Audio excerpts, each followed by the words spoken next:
Guys, when you take 24 hours off doing Liverpool YouTube and the whole thing just collapses, right?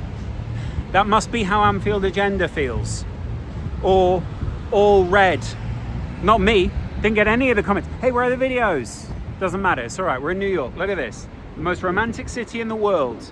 The place, a concrete jungle of sorts. And a man who also plays currently in a concrete jungle, though I wouldn't quite describe Crystal Palace as a concrete jungle, though, is Marc Guehi. And there is a reason that he is splitting, should we say, the fan base and the way that people are talking about the progress of our centre-backs in the Premier League.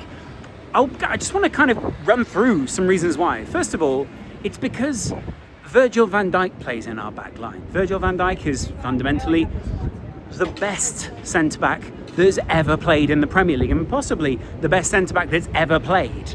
Not even possibly, it's 100% true. Secondly, I'm not quite sure that we know what currently meshes with Virgil van Dijk or what the plan should be to progress Liverpool's back line beyond Virgil van Dijk.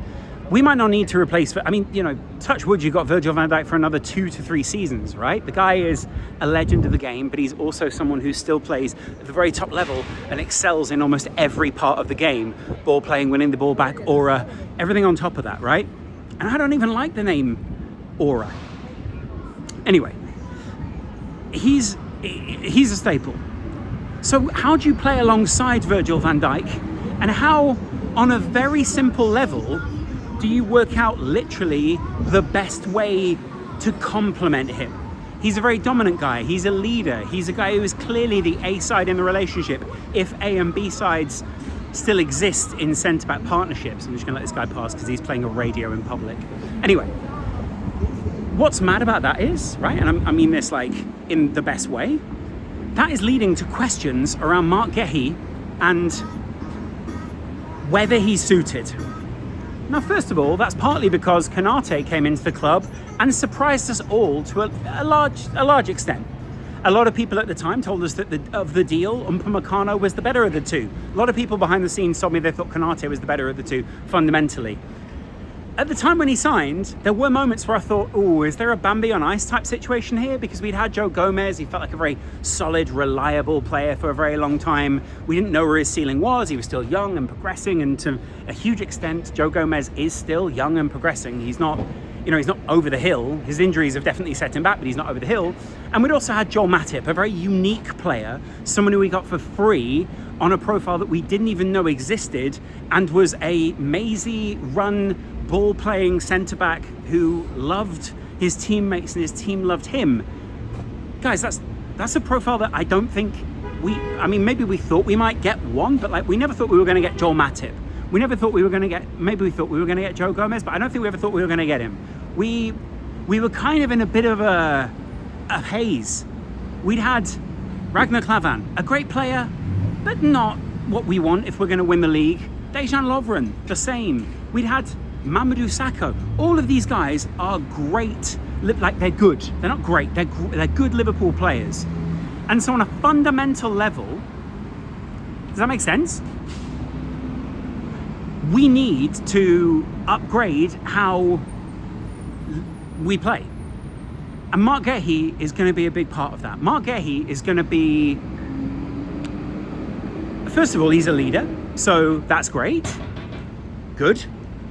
We're going to need a leader when Virgil van Dijk moves on. We're also going to need someone who can learn to be a even better leader. I think, humble guys can very much, kind of work on their own personality and upgrade it. Van Dijk has certainly done that by being at Liverpool.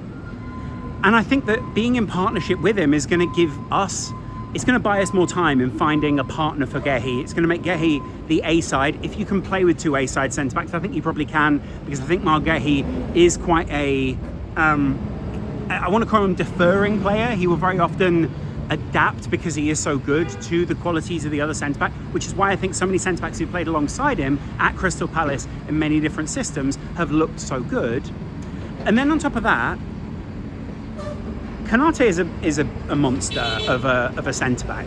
He in the same way as Van Dijk is a beast of the back line, of all these kind of things. And I don't really like using those terms because I think they're too all-encompassing, and some people think they can sound racist, but I don't mean it in that way, if that makes sense. And I think Konate is someone who's he's endeared himself to us. He's had those big memeable moments. He's at Old Trafford and all those kind of things. He pushed Bruno Fernandes. He judged the fans perfectly because he knew the values that we kind of embodied. And frankly, I'll be kind of upset to see him go. Mainly because, it felt like a pretty solid back line that we had this season. And if anything, I think the weaknesses came from having people who could attack in behind Liverpool's centre-backs. They could kind of go in and back. And that was it wasn't exposing Konate and Van Dijk. It was just meaning they had to do a lot more work. I don't think it's that Guehi won't be able to do that. I think if anything, he's going to be very suited to doing that, because a lot of the tape that we watch of Marc Guehi is he's very good at winning the ball back in one-on-one situations. He's very good if there's a fast runner nearby him, which you definitely need in the modern game. He's very good at almost a very simple level. He's very good at winning the ball from someone who's kind of already passed him, if that makes sense. And he's also a player who obviously then can run with the ball, get out of tight situations. I think he's slightly better. He's slightly less nervous than Konate. Konate did look a little bit nervous at times and did have to get rid when Trent wasn't in his kind of comfort area for the fullback, and that's fair enough. I think he's much more get the ball, I'm calm, I can play it out type scenario, and I don't mind that. If anything, I kind of favour that. I think that's probably a really good thing for us. And I think it's going to give him time to learn. I also think what you're forgetting is, similar to what I just referenced, Konate came in and people sort of went, is he really the profile that we need? Is he really the guy that we want? Does he look calm enough? Does he look any of these things enough? And I think that would have been probably quite frustrating for Konate, knowing what his ability is. But also, when you reach a big club, the demands on you are very different. You're not playing as a conservative centre-back where you're going to have a lot of attacking. You're playing as more of a dominant centre-back, and so the demands on you are very different to what they would have been at Crystal Palace. That's fine, but it means that the things that you're really good at kind of get amplified, and the things that you're bad at, every now and again those will be exploited, but because you're in possession a lot more, because the way that the other team move towards you, when you do get exposed, it's going to look horrible, because they're going to have had to have done a very perfect thing that's going to put you in a bad position, etc. Van Dijk's very good at reading space. Guehi's very good at, all centre-backs in the Premier League are very good at reading space. But Konate was a very good space coverer. He was an excellent coverall at that position for Liverpool.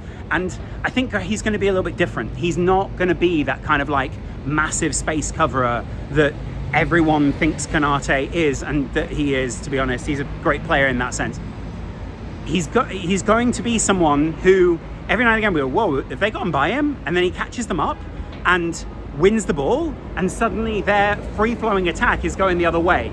Konate played a lot deeper because he had to cover for a lot of those things. And I think without Trent in the side, with more spread out centre-backs, which I definitely think we will have, and with two ball-playing centre-backs, something I haven't even covered here, I don't think that Konate is the ball-playing centre-back that, say, someone like Guehi is.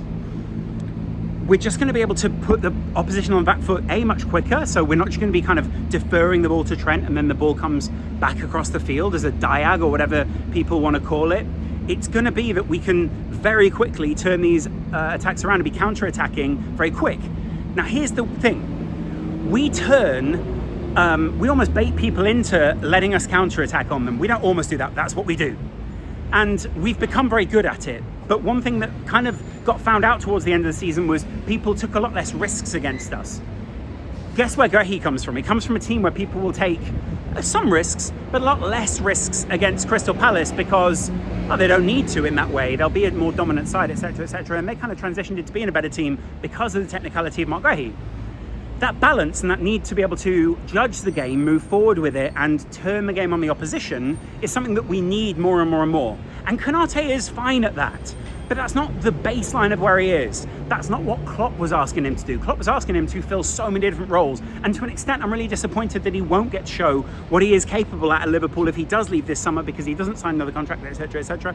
Because I would have wanted to see him in that position without Trent alongside him, with Frimpong there, with a reinvigorated Gravenberch going between the two centre-backs, all those kind of things. So I think what we're seeing is, with this fundamental shift in the tactics, with Guehi coming in, yes, I think there will be moments where we go, oh, you're not Konate, and that's why people have got doubts about him. But that's not the same as saying, oh, you're not a good player and you don't fulfill what we want. We have to, as a fan base, and maybe you've already done it, so maybe I'm lecturing you for the wrong reason, right? Don't watch the lecture. Thank you for coming to my TED Talk. But if you haven't, then just think about it, we are changing profiles in almost every position. We changed Gravenberch's profile. To an extent, we exemplified and amplified Alexis McAllister's best position. We changed Soboslai's position from the one that he played under Klopp. We changed Gakpo, Diaz, Salah. We changed Trent to a huge extent. We changed Robertson. All of the team got their profiles changed, but because the same people were there, very often it's easy to think that they're just doing very similar things, even though we know that they weren't, but you get what I'm saying. So yeah, I think Marc Guehi is a good signing, mainly just for, the value we're going to get from him is insane. We're basically getting him for the same price as we're selling Jarell Quansah, which is wild. But that's also because that's pure profit, boys. And not only that, the guy's English, and I didn't even need to mention that as one of the benefits. But it is a benefit to us because we do need to up those numbers, etc., etc. Anyway, I'm going to absolutely melt out my skin in a minute, so I'm going to go and get a juice. Appreciate you guys watching. Enjoy New York. Oh no, I'm in New York, right. Enjoy the rest of your day. I'm leaving New York tomorrow, so you won't have to stomach me being here much longer, but I appreciate you guys watching and supporting the channel. There is, of course, a Discord. Get in the Discord down there. There is, of course, a Patreon, and I appreciate you watching and super chatting. I will see you guys in a little while. Much love. Bye-bye.